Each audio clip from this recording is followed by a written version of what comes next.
la première naissance était bonne, Dieu n'allait pas encore chercher une nouvelle naissance. Il allait laisser l'ancienne. C'est ça. Comme l'ancienne est émaillée du péché, il faut corriger en cherchant une nouvelle. Au 23. C'est lui qui a reçu la sémence dans la bonne terre. C'est celui qui attend la parole et la comprend. Il porte du fruit et un grain en donne 100, un autre 60, un autre 30. Donc, la sémence ici, c'est la parole de Dieu que nous recevons. Alors, mes frères et sœurs, dans le paragraphe 229, le prophète dit ceci. Il faut un prophète qui amènera, s'il y a un faux prophète, il amènera la naissance fausse. S'il y a un mauvais enseignant, comme je viens, je vous enseigne de fausses choses. Si vous croyez, vous, à un prophète, un faux prophète, qui vous enseigne, que vous écoutez tout le temps sur les réseaux sociaux, il amène en vous une fausse naissance. Alors, mes frères et sœurs, pourquoi? Parce que vous recevez une mauvaise sémence. Ah oui, c'est ça. Alors, mes frères et sœurs. Mais le vrai prophète amène la vraie parole, il apporte le Christ. Amen. Alors, mes frères et sœurs, vous recevez la bonne sémence. C'est-à-dire, là, il y a fausse sémence et bonne sémence. Mais quelle sémence que nous recevons, mes frères et sœurs?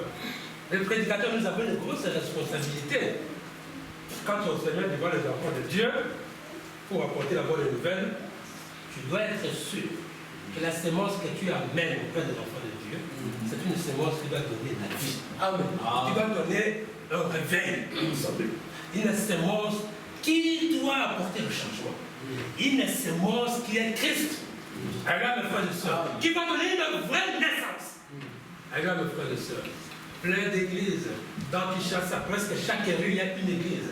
Et quelle sémence qu'on distribue à ces gens? Une fausse sémence. C'est ça.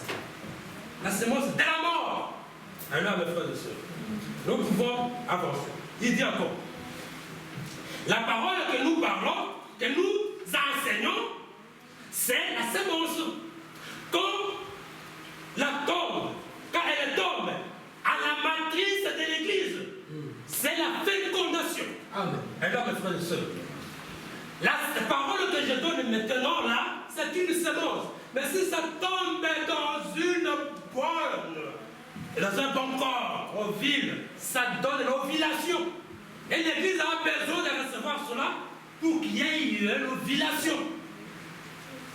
Qu'il y ait donc la grossesse. Alléluia, mes frères. La grossesse du Christ.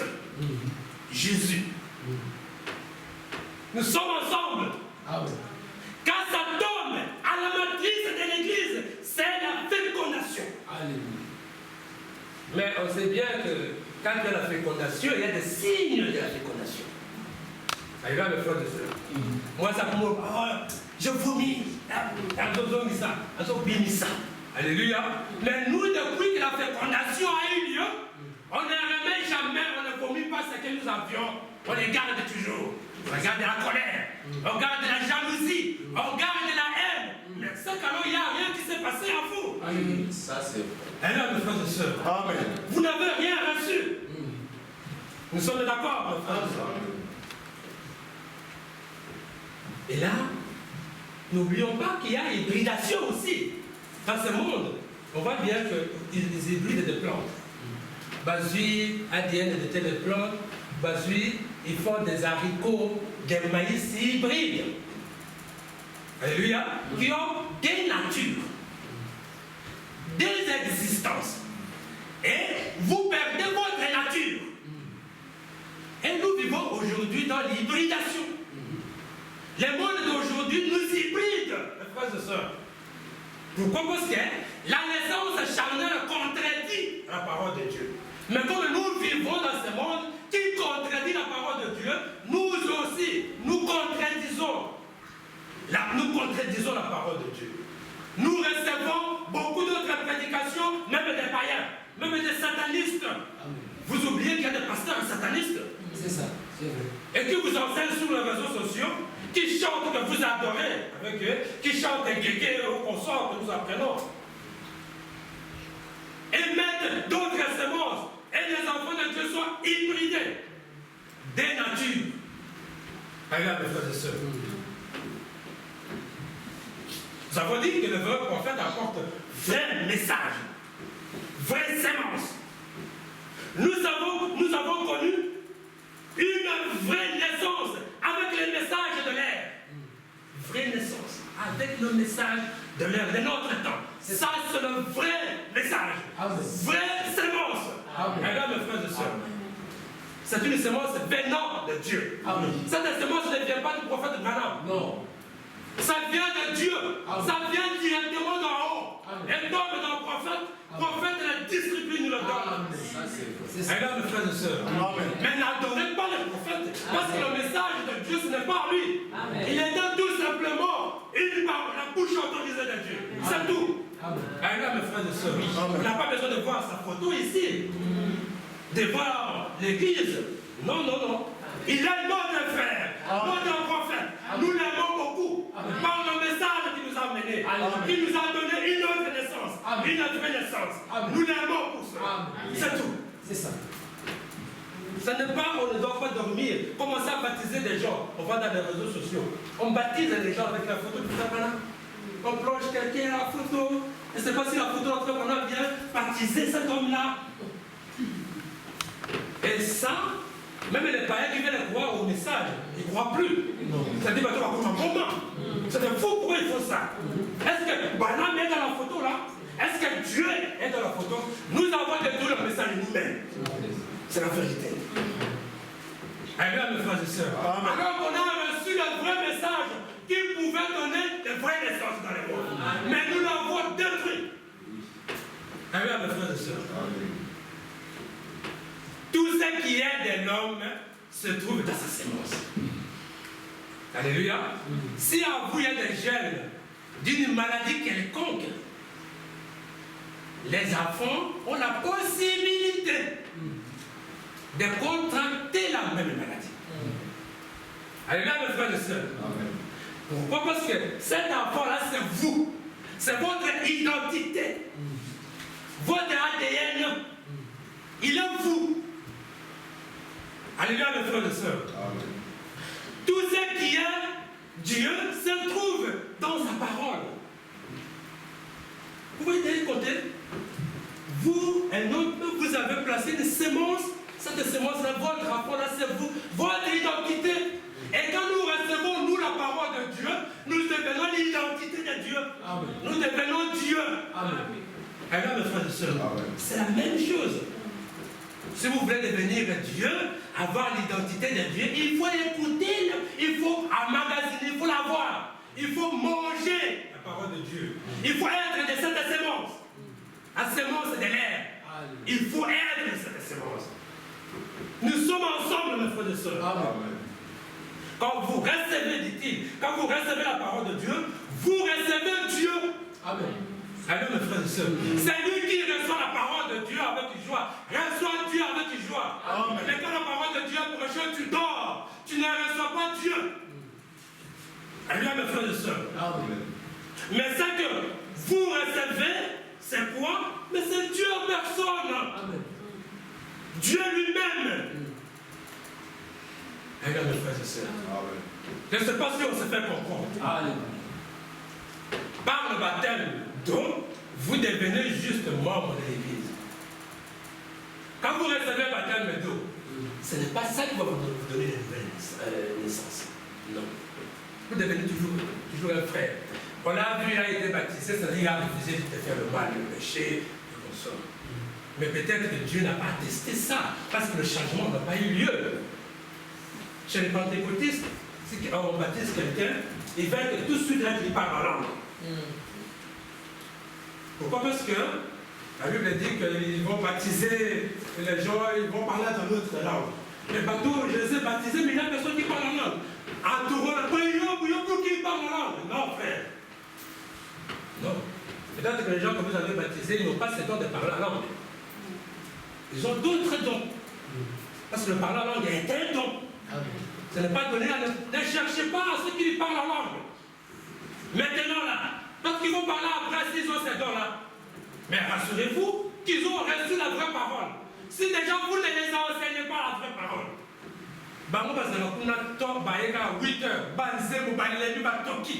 dès que la parole tombe, ils dorment tous. La parole prend peut-être 30 minutes. On frappe, les gens sont fatigués à danser par là, sauter par là. Ils sont tous fatigués, ils n'ont rien. On ne reçoit rien. Et maintenant, vous précipitez au baptême pour des gens qui n'ont pas reçu la vraie sémence. Regarde, mes frères et sœurs. Amen. Mais il y a des femmes qui ont difficile à concevoir. Ça, n'oublions pas. Comme dans le cas d'Anne dans la Bible. Elle avait difficile à concevoir. Mais Dieu a agi dans son corps. Il y a beaucoup de témoignages de sœurs qui ont fait dans le mariage 15 ans, 18 ans, sans avoir un enfant. Le mariage bat de l'aile. Mais la prière, Seigneur, toi tu as donné l'enfant à Anne. Est-ce que tu as changé? La Bible dit que tu es le même hier, aujourd'hui et éternellement. Moi je veux prier comme Anne. Si tu me donnes cet enfant-là, si c'est mal, cet enfant va te servir Dieu. Et Dieu comprend et donne à la sœur. Il y a trop de témoignages dans beaucoup d'assemblées. Et même dans le spirituel aussi, mes frères et sœurs. Même des cas désespérés, que nous pensons que Dieu, ces gens-là, toi ne vas pas prier, pas qu'elle ne va pas vous arrêter. Ne jugez personne, parce qu'à tout moment, Dieu peut mettre sa sémence dedans. Et il a changé. Regarde, mes frères et sœurs. C'est pour ça que nous avons le devoir de prier pour nos frères, pour nos sœurs, pour qu'ils reçoivent cette sémence. Regarde, mes frères et sœurs. Si Dieu le fait dans le physique, il le fait aussi dans le spirituel. Regardez ce jeune homme riche. Nous pouvons le lire. On est en train de finir. Marc 10, 25. Va jusqu'au 26. Marc 10, 25, 26. J'ai lu au nom du Seigneur. Il est plus facile à un chameau de passer par le trou d'une aiguille qu'un riche d'entrer dans le royaume de Dieu. Écoutez que quand on vous dit ça, c'est-à-dire que jamais, jamais tu ne croiras pas. Parce que le chameau n'entrera jamais dans le trou de l'aiguille. Et pour que cet homme que nous disons, même il dort, tout ça, il y a un contact canaillé là. Écoutez bien. Les disciples furent encore plus étonnés. Et ils se dirent l'un l'autre. Et qui peut être sauvé? Jésus le regardant et dit, cela est impossible aux hommes et non à Dieu. Amen. Car tout est impossible à Dieu. Amen. Regarde mes frères et sœurs. Dieu peut changer votre épouse de son comportement. Il peut changer votre époux de son comportement. Il peut changer votre enfant de son comportement. Dieu, amen. Si vous le demandez, il peut rencontrer cette personne et lui souffler la sémence et créer un changement en lui. Il est naissance à lui. Amen. Et puis à son là. Ah oui, frères et sœurs. Il n'y a aucun cas désespéré devant Dieu. Amen. Jamais. D'ailleurs, même on voit que sous la croix, il avait avec lui, cloué avec lui, 2 brigands. Des méchants, des mauvais, des voleurs. Mais un a été sauvé à la dernière minute. Il a reconnu le Christ. Il a reçu la sémence. Il a été transformé.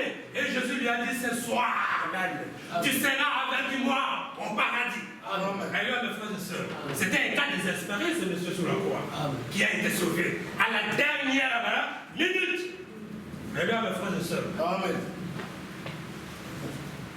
Nous notons aussi que la nouvelle naissance, c'est une expérience, quelque chose qui se produit en vous. La nouvelle naissance. Je réponds. Nous notons aussi que la nouvelle naissance est une expérience.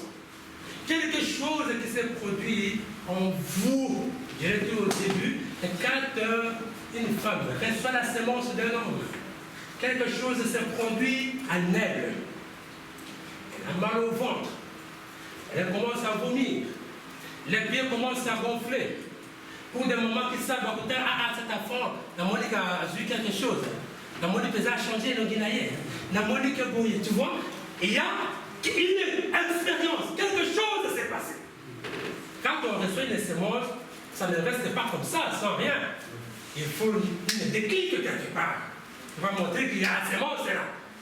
Alors, mes frères et sœurs, car nous recevons, évidemment, je l'ai dit, la parole de Dieu, il y a aussi des déclics. Alléluia. On voit qu'il y a une expérience. Tu fais une expérience. L'expérience, c'est que avant tes pieds ne gonflaient pas, mais maintenant les pieds gonflent. Avant, tu n'avais même pas envie d'aller à l'église. Mais maintenant, tu as envie que le dimanche soit demain. Tu as envie que le mardi soit maintenant. Tu as envie que le jeudi soit maintenant. Tu chantes tout le temps. Tu adores Dieu tout le temps. Tu pries tout le temps. Quelque chose s'est passé en vous. Amen. Amen, mes frères et sœurs. Amen. Nous sommes en train de finir. Nous avons parlé de la nouvelle naissance ici, strictement au niveau de la parole de Dieu. Mais Jésus ne s'est pas arrêté seulement dans l'eau, nous disons que c'est la parole de Dieu.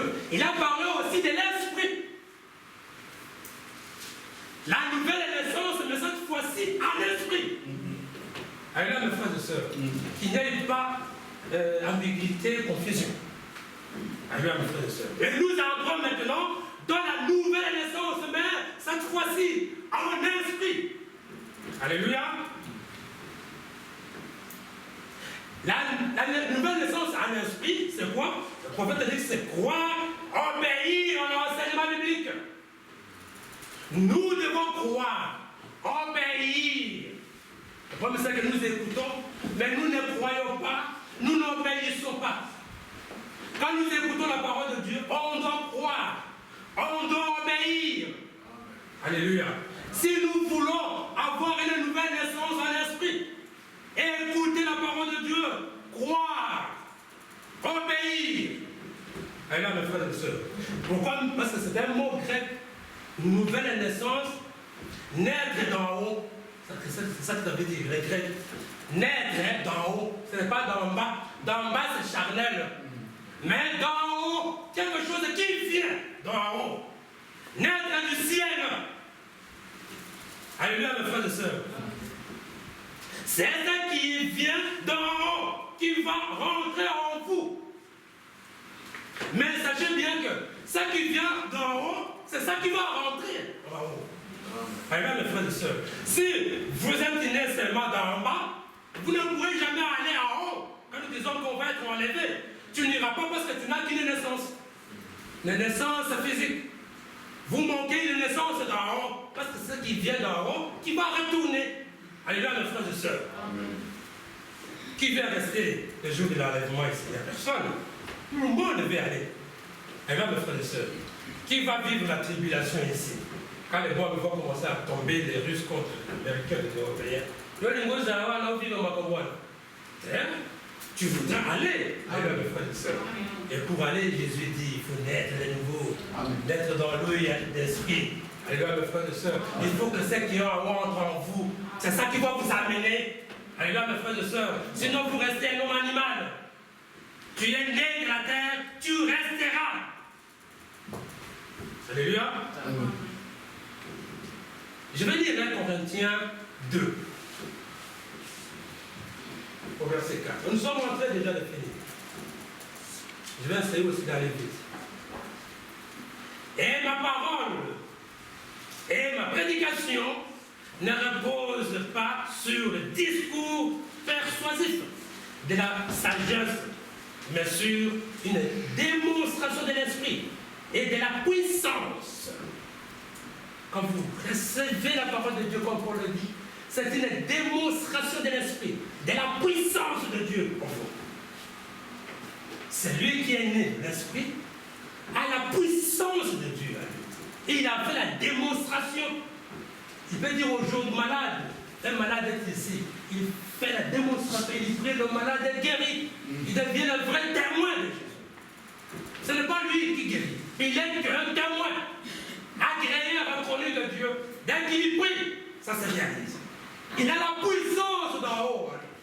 Et là, mes frères et sœurs, afin que votre foi soit fondée, non sur la sagesse des hommes, non, mais sur la puissance de Dieu.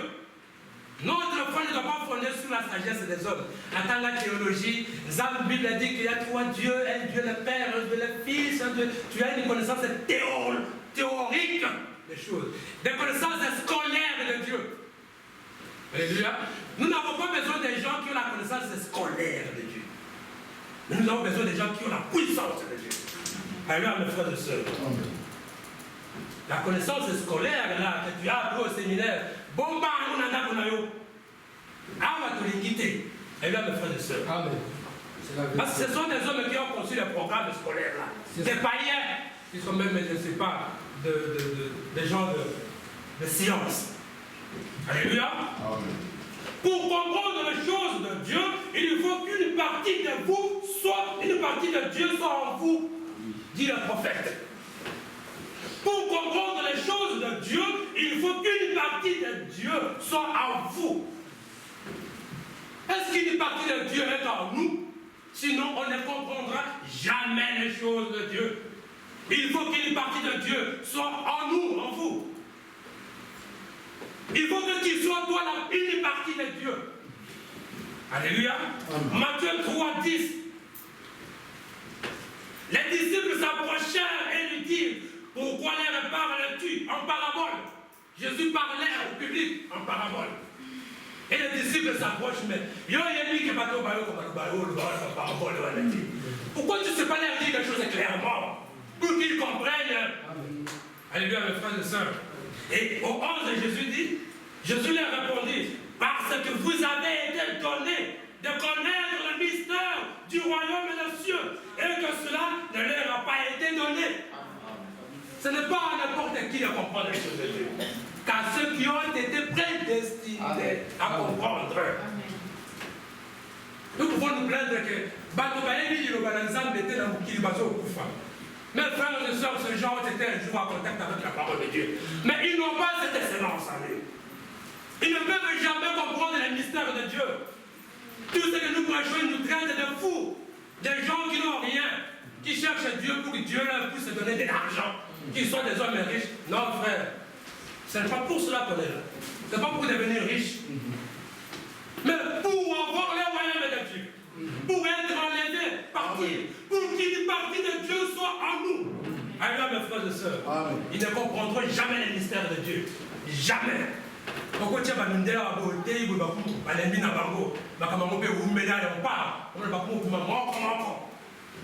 alléluia, si c'est beaucoup pour eux, c'est 10 minutes. Ou 20. Plus de 20, c'est fini. Donc, quand on va faire ah non, il va partir. Ils n'ont pas ça à eux. Non. C'est Dieu qui va capturer ceux qui ont la sémence là. Dieu va les capturer un à un. Alléluia, mes frères et sœurs. Et il sait où il va les envoyer. Et nous, on peut faire le travail de le chercher, mais ne nous disons pas que pour évangéliser les noms, moutoyer, tout ça, ça fait un mois, donc tu as dit, tu as une puissance, tu as une bouillade. Non, frère. Il y a beaucoup de soldats que nous avons l'église. Non, tu fais le travail qui n'est pas toi. Toi, tu apportes juste la parole, c'est lui qui a la sémence reçoit.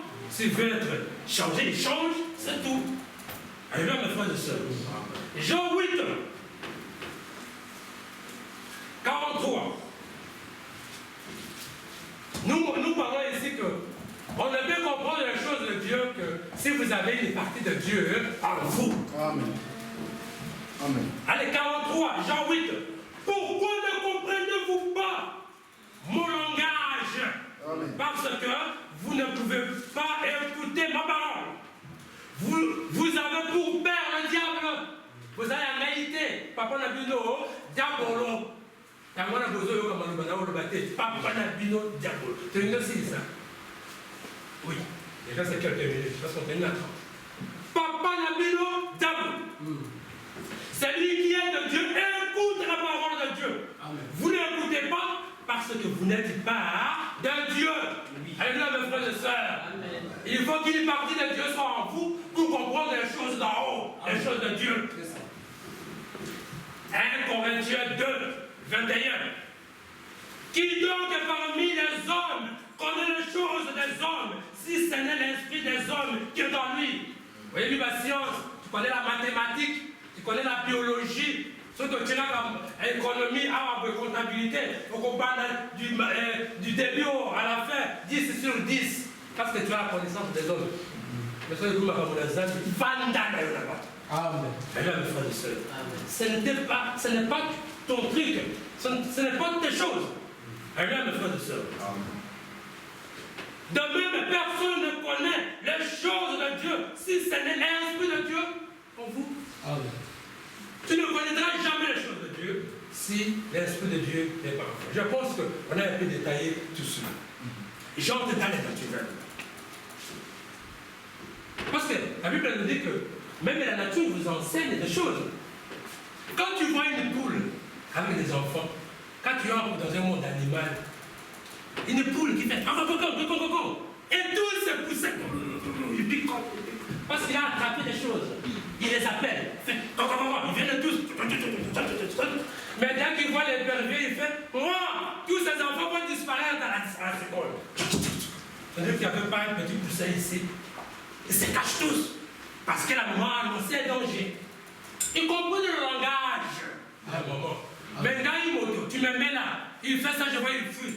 Je ne comprendrai pas ce qui s'est passé. J'ai constaté seulement que les enfants ont fui, mais le langage, comme je n'ai pas de cette nature, je ne comprendrai rien. Amen. Alors, mes frères et sœurs, les aigles aussi, s'il fait descendre ses petits et qu'il voit une coyote qui arrive, il fait tous ces petits sautent. Le danger est annoncé, il saute. Alléluia. Mais le danger, nous qui écoutons Dieu, le danger est annoncé. La fin est déjà proche. Mais le cri, il va sonner. Mais Dieu nous dit de nous préparer, mais nous n'écoutons pas. On dirait que nous ne comprenons pas le langage de Dieu. Il est temps, plus que temps maintenant. Amen. Mes frères et sœurs, plus que temps. Alléluia. Amen. Plus que temps. Ah, je pense qu'on doit s'arrêter là. Parce qu'il est temps, nous devons respecter l'heure. Alléluia. Amen. Bon, nous pouvons quitter tout. Un jour viendra où on va finir. C'est un sujet important, long, merveilleux. Alléluia. Amen. Mais on ne doit pas finir tout aujourd'hui, sinon on va dépasser l'heure impartie. Nous pouvons chanter. Je nous invite de nous lever, s'il vous plaît, qu'on chante pour la gloire de notre Dieu.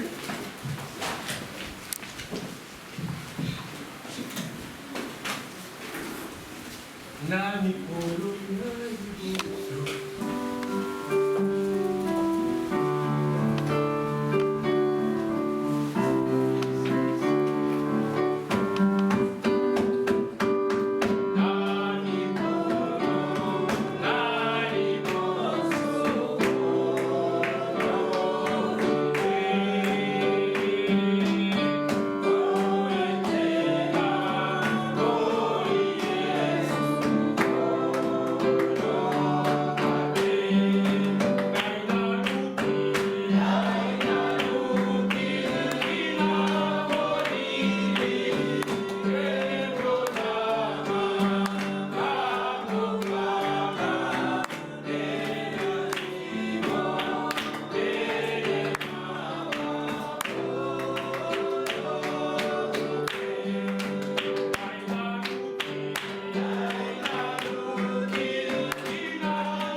questions qui concernent votre vie.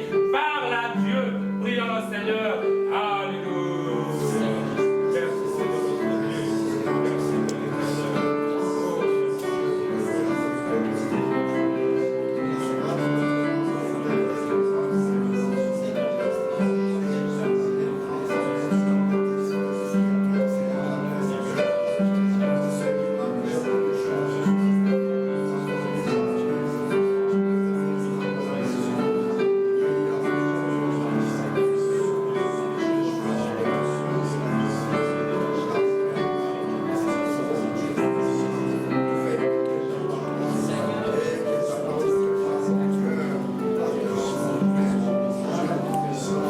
Merci Seigneur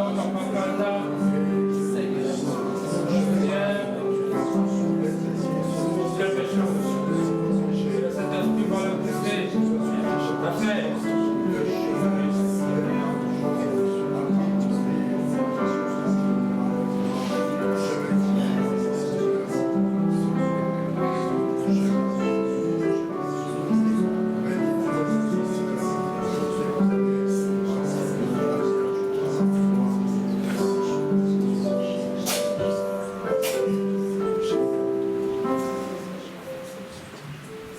Notre Père céleste, Dieu très saint, nous te sommes reconnaissants d'avoir manifesté ton amour parmi nous et ta grâce. C'est vrai, Seigneur, nous entendons beaucoup parler de l'amour dans ce monde d'aujourd'hui, mais le vrai amour se trouve auprès de toi. Amen. L'amour qui ne trompe pas. Merci pour cela, Seigneur. Merci, Dieu Tout-Puissant, Dieu très saint. Nous savons, sans aucune confusion aujourd'hui en écoutant ta parole, qu'il y a deux naissances. La première naissance, c'est la naissance physique, la naissance naturelle. La deuxième naissance, c'est la naissance spirituelle d'en haut. Ô Dieu Tout-Puissant, Dieu très saint, chacun de nous a écouté cette parole. Il est prêt à examiner dans sa vie s'il appartient à la deuxième naissance, à la nouvelle naissance, à la naissance spirituelle, s'il connaît les choses d'en haut. Ô Dieu Tout-Puissant, parce que nous savons que le christianisme est basé sur l'expérience personnelle de la naissance, de la nouvelle naissance avec Dieu. Nous faisons beaucoup d'expériences avec les choses naturelles, mais les choses spirituelles, non. Il est temps, Seigneur, parce que Jésus-Christ revient bientôt, que nos frères et sœurs s'occupent de l'expérience spirituelle avec Dieu, l'expérience personnelle. Oh Dieu Tout-Puissant, Dieu très saint, tu connais tes enfants avant la fondation du monde, mais nous, en venant dans ce monde, étant devant deux esprits, deux puissances, nous nous accrochons le plus souvent à l'esprit du monde et nous ignorons l'esprit de Dieu. Nous te supplions aujourd'hui, Seigneur, de réveiller tes enfants afin qu'ils regardent à la nouvelle naissance, à l'expérience personnelle, spirituelle avec Dieu. Ô Dieu Tout-Puissant, Dieu très saint, nous te remercions d'avoir déposé cette parole dans nos cœurs. Mais chaque frère, chaque soeur a un libre arbitre. Toi, tu ne forces personne. C'est suivant notre libre arbitre que chacun de nous aujourd'hui va expérimenter sa vie du côté de la naissance physique et charnelle ou bien du côté de la naissance spirituelle d'en haut. Nous sommes libres, Seigneur. Ô Dieu Tout-Puissant, Dieu très saint, nous nous confions tous en toi. Il est écrit que celui qui se confie en l'Éternel est protégé. Oui, nous avons tous besoin de ta protection. Bénis le vase que tu as utilisé pour nous parler. La parole que nous avons entendue est là pour préparer nos cœurs à te rencontrer. Seigneur, bénis, circoncis les oreilles qui ont entendu cette parole qui a été prêchée. Ô Dieu Tout-Puissant, et ceux qui ont entendu entendu, en y ajoutant la foi, bénis-les. Nous te le demandons avec foi, dans le glorieux nom et tout-puissant de Jésus-Christ. Amen.